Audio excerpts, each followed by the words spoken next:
আরও একটি পাথরও যদি সরানো হয় জীবন ঝালাপালা করে দেব, এমনটাই মন্তব্য করেছেন সিলেটের ডিসি। বলছি বিস্তারিত। সিলেটের কোম্পানিগঞ্জের সাদা পাথর কিছুদিনের মধ্যেই আগের অবস্থায় ফিরবে বলে আশা প্রকাশ করেছেন নতুন জেলা প্রশাসক ডিসি মোহাম্মদ সারোয়ার আলম। তিনি জানিয়েছেন, সাদা পাথরের পাথর পুনঃস্থাপন, লুটেরাদের বিরুদ্ধে ব্যবস্থা ও প্রতিরোধ, এই তিন বিষয় সামনে রেখে প্রশাসন কাজ করছে। বৃহস্পতিবার বিকেলে সাদা পাথর পরিদর্শন শেষে সাংবাদিকদের সঙ্গে আলাপকালে নতুন জেলা প্রশাসক এ কথা বলেন। তিনি বলেন, আর যাতে সিলেটের পাথর লুট হতে না পারে বা বাইরে যেতে না পারে সেজন্য আমরা আরো কঠোর নজরদারির ব্যবস্থা করব। লুণ্ঠিত পাথরগুলো কোথায় কোথায় আছে সেটি খুঁজে বের করে আমরা রি-ইনস্টল করছি। আশা করছি কিছুদিনের মধ্যে সাদা পাথর আগের অবস্থায় ফিরে আসবে। সাংবাদিকদের সঙ্গে আলাপকালে নতুন জেলা প্রশাসক মোহাম্মদ সরোয়ার আলম বলেন, অপরাধের মাত্রা অনুযায়ী আমরা আইনি ব্যবস্থা গ্রহণ করব। শান্তির চেয়ে অপরাধ প্রতিরোধী উত্তম।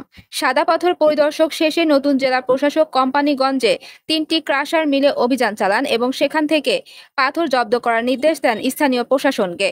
অভিযান চলাকালে জেলা প্রশাসক হুঁশিয়ারি দিয়ে বলেন, আর একটি পাথরও যদি সরানো হয় জীবন ঝালাপালা করে দেওয়া হবে। বাংলাদেশ সীমানার যেখানেই পাথর সরানোর চেষ্টা হবে সেখান থেকেই অপরাধীদের ধরে আনা হবে। সারোয়ার আলম বলেন, সাদা পাথরকে আগের রূপে ফিরিয়ে আনতে প্রয়োজনীয় সব পদক্ষেপ নেওয়া হবে। কারা এই লুটের সঙ্গে জড়িত, কেন ও কিভাবে এটি ঘটেছে তা খতিয়ে দেখা হবে। জনগণ এই লুটের বিরুদ্ধে সোচ্চার হয়েছে। এর আগে আজ সকাল 9টায় জেলা প্রশাসকের কার্যালয়ে যোগদান করেন সারোয়ার আলম। গত সোমবার তিনি সিলেটের ডিসি হিসেবে নিয়োগ পান। সারোয়ার আলম প্রবাসী কল্যাণ ও বৈদেশিক কর্মসংস্থান মন্ত্রণালয়ের উপসচিব হিসেবে এ মন্ত্রণালয়ের উপদেষ্টা আসিফ নজরুলের একান্ত সচিবের দায়িত্বে ছিলেন। সাবেক জেলা প্রশাসক মোহাম্মদ শের মাহমুদ মুরাদ আজ তার কাছে দায়িত্ব হস্তান্তর করেছেন।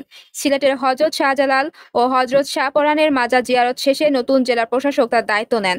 এই সময় তাকে স্বাগত জানান বিভাগীয় কমিশনার খান মোহাম্মদ রেজা উন নবী। 2024 সালের 5ই আগস্ট সরকারের পতনের পর থেকে সিলেটের সংরক্ষিত এলাকা, পর্যটন কেন্দ্র ও পাথর কোয়ারি থেকে ব্যাপকভাবে বালু ও পাথর লুট শুরু হয়। সম্প্রতি সাদা পাথর পর্যটন কেন্দ্রে গণলুটের ঘটনা ঘটে, যা দেশে বিদেশে সমালোচিত হয়েছে। মোহাম্মদ শের মাহবুব মুরাদকে সোমবার বিশেষ ভারপ্রাপ্ত কর্মকর্তা করা হয়।